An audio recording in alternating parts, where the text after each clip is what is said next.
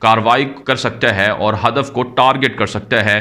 لیکن آپ جانتے ہیں بھارت کے میزائل، بھارت کے ریڈار سسٹم ہمیشہ ناکام رہے ہیں۔ آرمینیا نے یہ ہتھیار بھارت سے خریدے تھے، انہیں جنگ کے اندر آذربائیجان کے ہاتھوں شکست ہوئی ہے۔ اس کے علاوہ نازکام اطلاع سامنے آ رہی ہے کہ چین کے خلاف جاپان بھی اب جدید ترین اسلحے کو انسٹال کر رہا ہے۔ 2035 تک چائنا کے خلاف جاپان جدید ترین بغیر پائلٹ جنگی جہاز اور ڈرون طیارے بنا لے گا جو چائنا کے خلاف استعمال کیے جائیں گے۔ بھارتی میڈیا یہ دعویٰ کر رہا ہے۔ آگے بڑھتے ہیں جو آج کی چوتھی بڑی خبر ہے، یہ نازکام افغانستان سے ہے۔ تازہ ترین رپورٹس موصول ہو رہی ہیں کہ افغانستان کے اندر ٹارگٹ کلنگ کا سلسلہ جاری ہے۔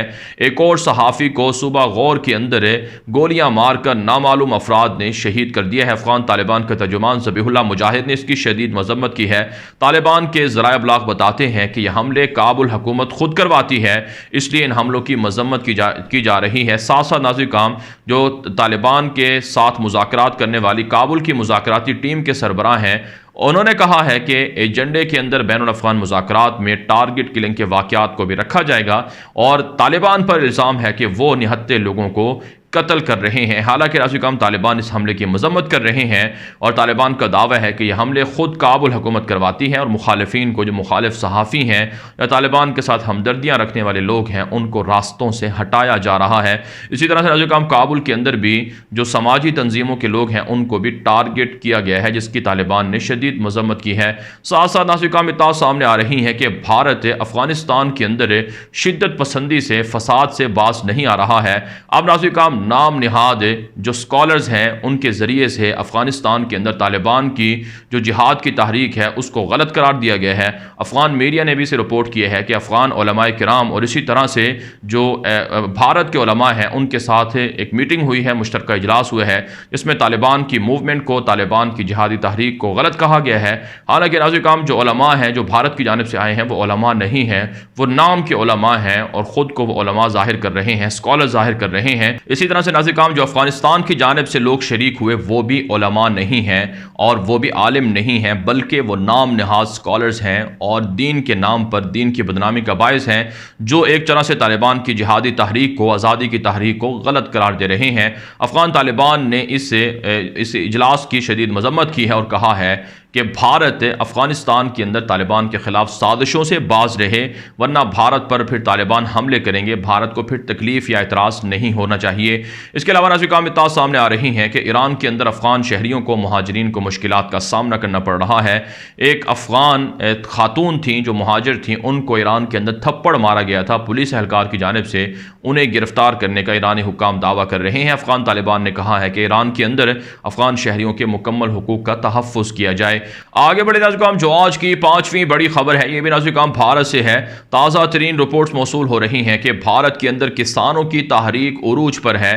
کسانوں کی جانب سے مودی حکومت کو فیصلہ کن وارننگ دی گئی ہے کہ 4 جنوری کو جو بھارتی حکومتی وفد جو کسانوں کے ساتھ، سکھ کسانوں کے ساتھ مذاکرات کرنے آ رہا ہے، اگر یہ مذاکرات کامیاب نہ ہوئے اور کسانوں کی بات نہ مانی گئی تو پھر کسان فیصلہ کن جو احتجاج ہے، جس میں مودی حکومت کو راستے سے ہٹانا اور بی جے پی حکومت کو ختم کرنا، وہ شروع کریں گے۔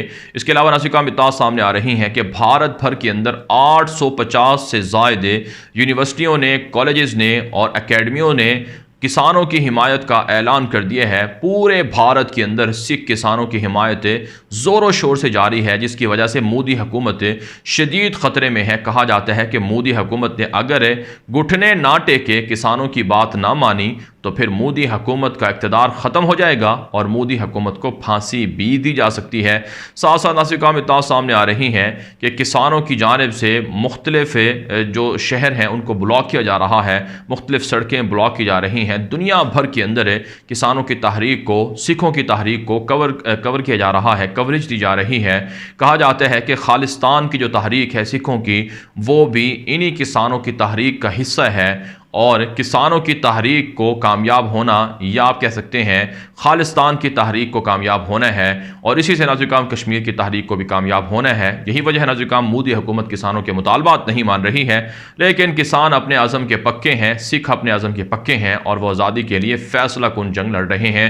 آگے بڑھے ناظرین کرام جو آج کی چھٹی بڑی خبر ہے، یہ ناظرین کرام گلف کے ممالک کے حوالے سے ہے۔ تازہ ترین رپورٹس موصول ہو رہی ہیں کہ کویت کے بادشاہ نے تمام خلیجی ممالک کے سربراہان کو خط لکھا ہے کہ خلیجی ممالک کے درمیان اختلافات کو ختم کر کے متفق ہونا چاہیے، باہمی تعلقات مستحکم کرنے چاہیے۔ کویت کے بادشاہ نے کہا ہے کہ جو عرب لیگ کا اجلاس 5 جنوری سے شروع ہو رہا ہے، اس میں قطر کے ساتھ عرب ممالک کے تعلقات بہتر ہو جائیں گے، اچھے ہو جائیں گے۔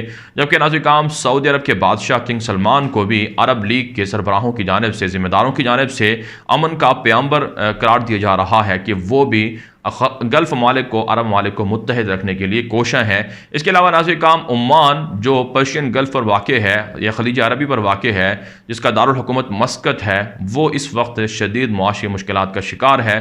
$4.5 ارب سے زائد مالیت کا قرضہ مختلف ملکوں سے حاصل کرنے پر غور کیا جا رہا ہے، اور اس کی اجازت دے دی گئی ہے کیونکہ بجٹ کا جو خسارہ ہے وہ پورا نہیں ہو رہا ہے، اور جو لوگوں کو تنخواہیں ادا کرنے کا معاملہ ہے اس میں بھی پریشانی ہے۔ اس لیے اب $4 ارب سے زائد کا جو قرضہ ہے وہ حاصل کیا جا رہا ہے۔ اس سے پہلے کویت بھی اور اسی طرح سے ناظرین کرام سعودی عرب بھی اربوں ڈالر کے قرضے حاصل کر چکے ہیں۔ اس سے آپ کو عرب ممالک کی ترقی کا پتہ چل جاتا ہے کہ وہ کس قدر ترقی یافتہ ملک ہیں اور کس قدر وہاں پر معاشی بحران جاری ہے۔ اس لیے عربوں کے لیے الارمنگ ہے کہ وہ اسرائیل سے تعلقات قائم نہ کریں، کیونکہ یہ اسرائیل سے تعلقات قائم کرنا یہ عربوں کی بربادی کا سبب بن سکتے ہیں۔ آگے بڑھے ناظرین کرام جو آج کی 7ویں بڑی خبر ہے، یہ ناظرین کرام اسرائیل اور فلسطین سے ہے۔ ناظرین کرام تازہ ترین رپورٹس موصول ہو رہی ہیں کہ اسرائیل کے یہودیوں کی جانب سے فلسطینیوں پر حملوں کا سلسلہ جاری ہے۔ ناظرین کرام کل اسرائیل کی فوج نے ایک نہتے فلسطینی پر گولیاں چلا دی، جس کی وجہ سے وہ معذور ہو گیا، اس کی ٹانگیں چلی گئی ہیں، جس پر فلسطینی اتھارٹی نے شدید احتجاج کیا ہے۔ نہ صرف ناظرین کرام فلسطین کے اندر بلکہ غزہ کے اندر مسلمانوں پر حملے ہو رہے ہیں۔ ریکارڈ 300 سے زائد حملے ہوئے ہیں 2020 کے اندر غزہ پر، اور اس میں متعدد عام شہری زخمی اور معذور ہوئے ہیں۔ ساتھ ناظرین کرام کل اسرائیلی فوج نے مختلف شہروں کے اندر حملہ کر کے 16 کے قریب فلسطینیوں کو گولیاں مار کر زخمی کیا ہے۔ اور یہی نہیں ناظرین کرام، مسجد اقصی میں کل لوگ نماز جمعہ کے لیے آئے تو ہزاروں لوگوں کو نماز جمعہ ادا کرنے سے روک دیا گیا ہے۔ مسلسل فلسطینیوں پر اسرائیلی مظالم کا سلسلہ دراز ہو رہا ہے۔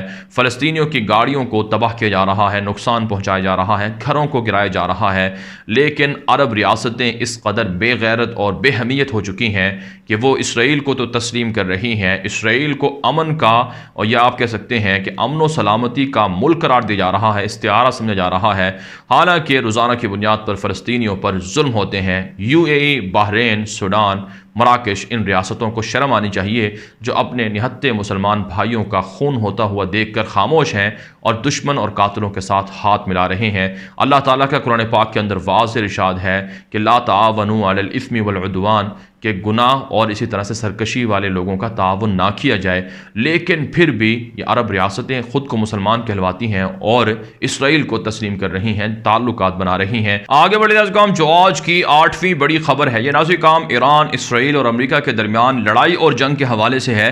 تازہ ترین رپورٹس موصول ہو رہی ہیں کہ کل قاسم سلیمانی جو ایرانی جنرل تھے جنہیں بغداد کے اندر امریکہ نے مار ڈالا تھا، ان کی پہلی برسی ہے۔ اس موقع پر ایران کی جانب سے امریکہ اور اسرائیل کو حملے کرنے کی دھمکیاں مل رہی ہیں۔ ایران کی جانب سے قاسم سلیمانی کے بدلہ لینے کے لیے اعلان کیا گیا ہے کہ یورینیم کی افزودگی 20% تک بڑھا دی گئی ہے، اور کہا جاتا ہے کہ ایران کی جانب سے اب اعلانیہ ایٹمی ہتھیار بنائے جا رہے ہیں، ایٹم بم بنائے جا رہے ہیں۔ ساتھ ناظرین کرام ایران نے دھمکی دی ہے کہ امریکہ کے خلاف امریکہ کے اندر گھس کر ایران حملے کروا سکتا ہے اور بڑے بڑے دھماکے بھی ہو سکتے ہیں۔ جبکہ ناظرین کرام امریکہ کی جانب سے، اسرائیل کی جانب سے فوجوں کو ہائی الرٹ کیا ہوا ہے، اور بغداد کے اندر امریکی فوجی اڈوں کو، امریکی سفارت خانے کو ہائی الرٹ کر دیا گیا ہے تاکہ کسی بھی وقت یہ حملے نہ ہو سکیں۔ یہی وجہ ہے ناظرین کرام اب گلف کے اندر جو آنے والے 3-4 دن ہیں وہ انتہائی تشویشناک بتائے جاتے ہیں کہ اس دوران اگر کوئی لڑائی ہو گئی تو پھر گلف کے اندر ایک خونریز جنگ شروع ہو سکتی ہے، جس میں عراق کو، اسرائیل کو، ایران کو، سعودی عرب کو اور امریکہ کو اور اسی طرح سے UAE وغیرہ کو نقصان ہو سکتا ہے۔ آگے بڑھے ناظرین کرام، جو آج کی 9ویں بڑی خبر ہے، یہ ناظرین کرام عراق سے ہے۔ تازہ ترین رپورٹس موصول ہو رہی ہیں کہ عراق کے اندر دہشت گردی، بدامنی کے واقعات کا اضافہ ہو رہا ہے۔ جو عراق کے اندر بندرگاہ ہے، وہاں پر ایک عراقی آئل ٹینکر کو جو دھماکہ خیز مواد تھا اس سے اڑانے کی کوشش کی گئی ہے، جسے ناکام بنایا گیا ہے۔ عراقی حکومت نے کہا ہے کہ ایران نواز مسلح تنظیموں کو یہاں سے نکالا جائے گا جو بد امنی کی ذمہ دار ہیں، جبکہ عراق کے صدر برہم صالح نے کہا ہے کہ عراق کے اندر حکومت کی ناکامی کی وجہ کرپشن ہے، لہٰذا کرپٹ مافیا کو پکڑنا ہوگا، ان کا خاتمہ کرنا ہوگا۔ آپ جانتے ہیں حکومت کے اندر بہت سے ایسے لوگ شامل ہیں جو کرپشن کر کے عراق کے بہت سے وسائل کو لوٹ رہے ہیں اور لوگوں کو کھانے پینے کے لیے مناسب سہولیات تک حاصل نہیں ہے، جبکہ ناظرین کرام عراق کے اندر قبل از وقت انتخابات کا بھی اعلان کیا جا رہا ہے۔ آگے بڑھے ناظرین کرام، جو آج کی 10ویں بڑی خبر ہے، یہ ناظرین کرام اسرائیل، ترکی اور امریکہ سے ہے۔ تازہ ترین رپورٹس موصول ہو رہی ہیں کہ اسرائیل کے ساتھ ترکی کے بڑھتے ہوئے تعلقات یا ترکی کے بڑھتی ہوئی جو دوستی ہے، اس سے اسرائیل کو خبردار رہنا ہوگا۔ یہودیوں نے کہا ہے کہ طیب اردگان ایک شاطر شخص ہیں، ایک چالاک آدمی ہیں، وہ کہتے کچھ اور ہیں اور کرتے کچھ اور ہیں۔ اگرچہ طیب اردگان کی جانب سے اسرائیل کی طرف دوستی کا ہاتھ بڑھایا گیا ہے، لیکن بہرحال اسرائیل کو خبردار رہنا ہوگا، کیونکہ طیب اردگان اسرائیل کو دوستی کے نام پر بہت سا نقصان پہنچا سکتے ہیں، جس طرح سے امریکہ کو اور روس کو پہنچایا گیا ہے۔ یہ کہنا ہے امریکہ کے مشہور میڈیا نیٹ ورک کا، لیکن آپ جانتے ہیں ناظرین کرام طیب اردگان فلسطینیوں کے حق میں، مسجد اقصیٰ کے حق میں، مسلمانوں کے حق میں بڑے بڑے فیصلے کر رہے ہیں۔ ان کی ڈپلومیسی کو سمجھنا بہت مشکل ہے، یہی وجہ ہے وہ بہت سے ایسے کام جو جنگوں کے ذریعے سے ہو سکتے تھے، انہوں نے ڈپلومیسی کے ذریعے سے وہ کام سر انجام دیے ہیں۔ آیا صوفیہ کی بحالی ہو یا پھر شام کے اندر، لیبیا کے اندر یا پھر آذربائیجان کے اندر جو فتوحات ہیں، وہ سب طیب اردگان کی ڈپلومیسی ہی کا ایک نتیجہ ہے۔ اس کے علاوہ ناظرین کرام امریکہ سے خبر سامنے آ رہی ہے کہ امریکی صدر جو بائیڈن بھی ٹرمپ کی جانب سے مشرق وسطیٰ کے حوالے سے جو بنائی گئی پالیسیاں ہیں ان سے پیچھے نہیں ہٹیں گے، یعنی کہ اسرائیل اور عربوں کے تعلقات قائم بھی کروائیں گے اور ایران کے خلاف پابندیاں لگانے کا سلسلہ بھی جاری رکھیں گے۔ کہا جاتا ہے کہ امریکہ کے اندر اس وقت شدید کشیدگی پائی جاتی ہے، کیونکہ ٹرمپ جاتے جاتے جو بائیڈن کو مشکلات میں دھکیلنا چاہتے ہیں، اور یہ بھی اطلاعات ہیں کہ جو بائیڈن کا راستہ روکنے کے لیے ٹرمپ بہت سے منصوبے بنا رہے ہیں، اور ہو سکتا ہے کہ آنے والے 10 سے 15 دنوں کے دوران امریکہ کے اندر کوئی لڑائی ہو جائے، کوئی کشیدگی ہو جائے، کوئی جنگ شروع ہو جائے۔ بہرحال ناظرین کرام دنیا بھر سے تھی آج کی 10 بڑی خبریں۔ ان خبروں کے حوالے سے آپ کی کیا رائے ہے؟ اپنی رائے کامنٹ کے ذریعے سے ضرور ہم تک پہنچائیں۔ مزید خبروں کے لیے آپ ہمارے ٹویٹر اکاؤنٹس دنیا میرے آگے اور غلام نبی مدنی فالو کر سکتے ہیں۔ آج کے لیے اتنا ہی، اجازت دیجیے، اللہ حافظ۔